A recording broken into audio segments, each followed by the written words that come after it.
Chris, thank you so much for being here. My pleasure, Antoine. Thanks for hosting me. Accenture, McKinsey, EY, and on the side, the Maker Bean.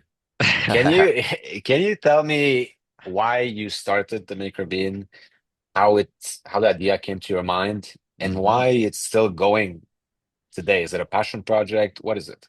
Yeah, happy to chat about it. Like I said, this is my favorite topic. So, yeah, let's launch right in. So, yeah, I would say kind of my career has been characterized by these 7-year arcs. And as you mentioned, a bunch of them fell into consulting in the world of Accenture and McKinsey. I'll even mention A.T. Kearney before that. So I've been at four consulting firms. And then I've had 7 years of small entrepreneurial life with the Maker Bean and now kind of back to consulting. So, yeah, the Maker Bean for us came about after that 7 year stretch in the big enterprise corporate world, working in companies of, 50,000 or more employees. You can sometimes feel a little bit disconnected from the end product. There's so many people involved, and do you actually get to see your final deliverable, your final results? Is it tangible? The answer to a lot of those questions was no. And so my wife and I said, okay, we both want something more real. I had a technology and consulting background. My wife, Lorraine, very much in the creative and design space coming out of an ad agency. And so the two of us thought, well, where do those two intersect? Where do technology and creativity intersect? And for us, it's really in that maker space world, the world of making. Technology is infiltrated like it has so many other areas, the world of making in the creative world, primarily through laser cutting, 3D printing, coding. These are all art forms. And then on the cafe side, why did we pair that whole maker world with a cafe? For us, a cafe is the most barrier-free place to enter, right? Often people would meet in cafes to talk about things that were near and dear to them, personal. It represents a place where people Mhm. understand the background and context and what they should do there. We thought, what better place is there to introduce people to some pretty complex topics than a warm, friendly, inviting cafe? Did you want to work with your wife? Is that why this started? Or is just an opportunity because both of you wanted to start something? So why not work with the person you trust the most?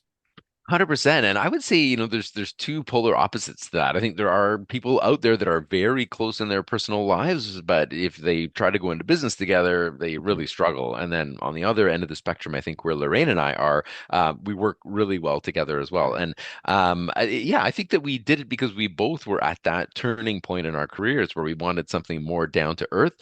I would say the number one lesson that came out of us working so well together, and that's not just Maker Bean, that's also our human children. We always call Maker Bean our first kid, but we now have two human children after that. Is that there's really clear delineation between kind of who has the final say on something. So anything creative or around our branding, Lorraine has the final say. And I'll, of course, give my input, but I see her as the true expert in that. My, I guess, area of expertise would be around a lot of the call it business topics, things like funding and tax remittance and so on. I obviously get her input on a lot of those things, but I have the final say and I run with it. So that clear responsibility and roles is important so that you're not stepping on each other's toes. So are these mainly first-time users, or do you have people that keep coming back and again to try it out? We've got people along the whole spectrum of expertise. We have people that are so experienced, Antoine. They say, "Can I just use your machine? Can you guys just go away and let me use your, laser cutter?" And of course, unfortunately, the answer is no. We've got insurance bills to pay that have to be maintained. But yeah, we do have people at all ends of the spectrum. I will say, I think we have more first-time beginner laser cutter and 3D printer people than anywhere else, maybe in the world, because that's how we cater ourselves like branding wise to the outside world is come in, have a coffee, watch our laser cutters in action, ask questions about it, get curious, and do a first project with us.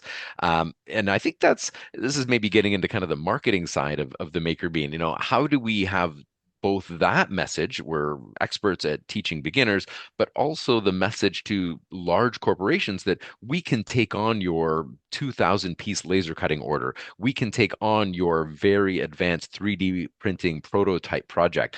Those are two very different messages for two different audiences. And we often get phone calls to the cafe that say, "Hey, I'm calling from, one of Canada's big 5 banks, and we need laser cutting on the order of thousands of pieces. I found you through an ad search online. But are you really just a cafe? Do you actually do laser cutting? Is that just a cool marketing technique to get people to come in or call? And we're like, no, we actually do large scale laser cutting and 3D printing. So yeah, we try to hit a bunch of different demographics that way. You have specific designs for the 3D printing, or can people literally do anything? Yeah, the I would say that when we run kids workshops, I'm really impressed by how they want to start from scratch and create their own thing. I find adults when we do adult learning workshops, they prefer to start from a point where, okay, there's a professionally designed 3D print and or 3D model, and I want to modify it and then 3D print that. It's useful, it's functional, it's maybe a logo of a team I'm really into. I'm always inspired though by the kids who say, no, no, no, I don't want to start from anything anyone's done before. I want a blank slate. And that's where I really thrive. We all know adults are terrified of a blank sheet or a blank 3D printing model. We like to start from something and build on top of it. So yeah, really anything is the limit. I will share a popular website called Thingiverse. So Thing and then Iverse.com. Literally millions of 3D models live on that website, and it's a great inspiration for people to 3D print with us. Talk to me about these workshops. So do you do hmm them often? What kind of workshop? You mentioned adults and kids. You separate these. hmm What is the workshop? For sure, yeah. The workshops are one of our four big revenue streams, along with the coffee and the industrial work, and then the company work that we do off the side. So, thinking about education, we've got adults, we've got kids. For adult workshops, we try to give them the maker bean experience, which for us is enjoying some of the benefits of the cafe. You get a drink, you get a snack, and you get a laptop, and you're working with us doing 2D design for laser cutting or 3D design for 3D printing. We try to keep it short to keep people's attention span. An hour and a half to 2 hours is more than enough for an intro to 3D printing or intro to laser cutting. We host those every month, so there should be hopefully a day and time that works for most people. And of course, it's open to the public. A different kind of adult workshop we do is, the classic team offsite. A company wants to get, out of their own building, out of their own heads, do something Hmm. fun in a creative and colorful space. We'll host, and we've hosted cool companies like Shopify and Etsy. They've come by to learn about 3D printing or laser cutting. We traveled to Enbridge and hosted within their office a fun 3D printing workshop. So bringing it sometimes to the people is easier than having them come to us. This technology is very portable. We've got a 3D printer that is smaller than the laptop that I'm on right now. We can pack that in a vehicle and drive to any client site and host a workshop there. So that's another form of adult workshop.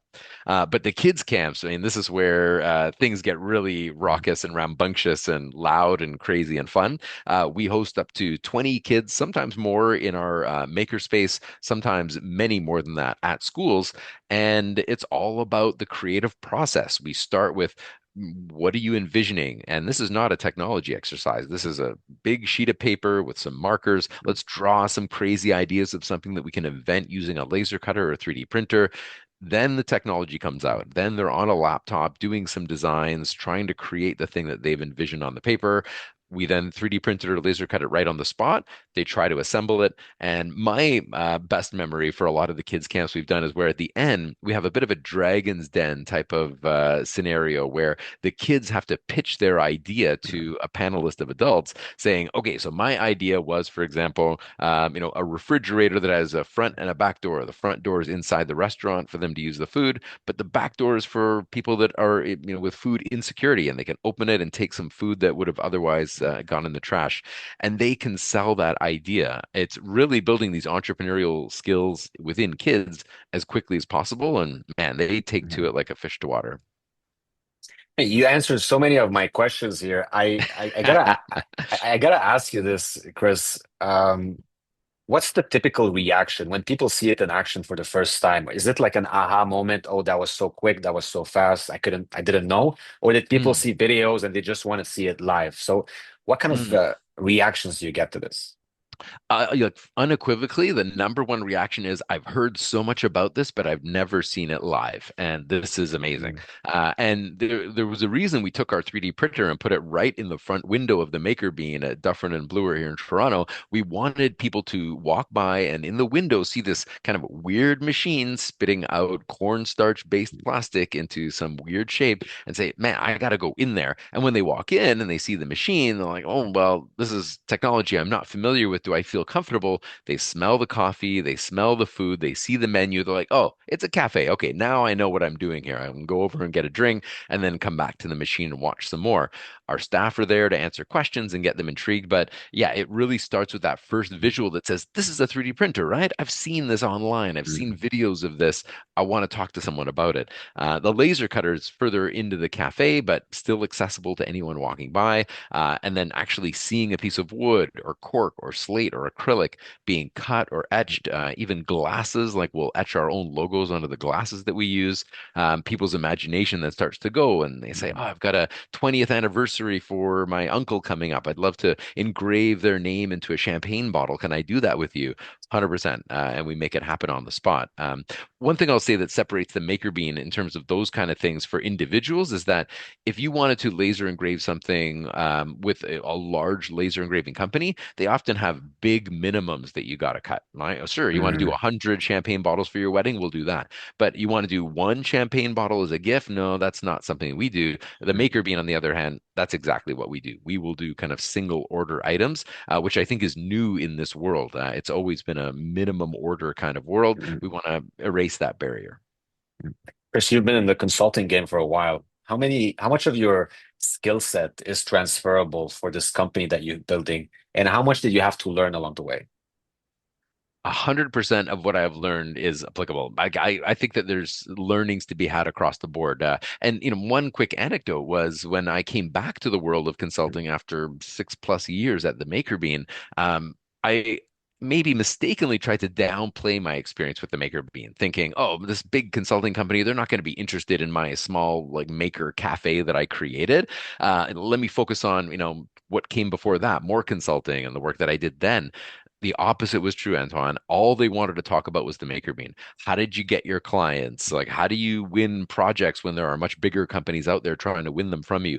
All relevant questions, but things that were related to the Maker Bean. And so the learnings that I had in consulting all applied, and they continue to apply now that I'm back in consulting. But whether it's talking to clients, whether it is completing projects on time and on budget, being communicative, a lot of the analytics I do in consulting, kind of spreadsheet-based modeling, very relevant here. How do I do my own financial modeling for the Maker Bean? How do I size projects within the Maker Bean? Something I do within consulting every day. All these learnings are important. I've even maybe gone overboard and taken a page out of consulting with the Maker Bean in the form of case interviews. Your audience might know case interviewing is a popular interviewing technique used in consulting firms where you're given a real problem and you have to solve it live with someone. I do that at the Maker Bean. I say, "Hey, you've got a kid that's kind of sitting in the corner of one of our tech camps, not engaged at all. How would you handle that?" And we go through a role play scenario where I hear them actually talking to an imaginary kid and how they'd get them more engaged. And I find it's the best way to interview. It's like, let's be in the situation, pioneered in consulting.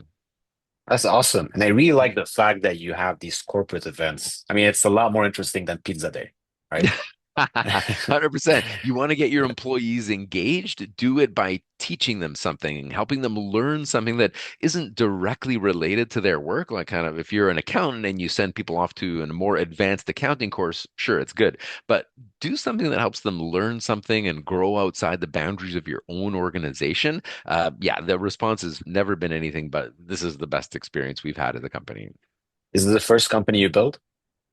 This is the second. The first one was before my kind of large company experience was a tutoring company. We were a 20-person shop, pretty small, but we brought a little twist to the tutoring world, which is in the form of at-home tutoring. So our tutors would actually drive to students' homes, tutor them in their homes, and then we'd invoice the parents and pay the tutors and so on. Most tutoring today, and I would say even back then, was center based, right? You bring your kid to our center. So yeah, that was a good run. I did sell that company and then got to Bell Canada and then MBA and then consulting. But yeah, great starting point, I thought.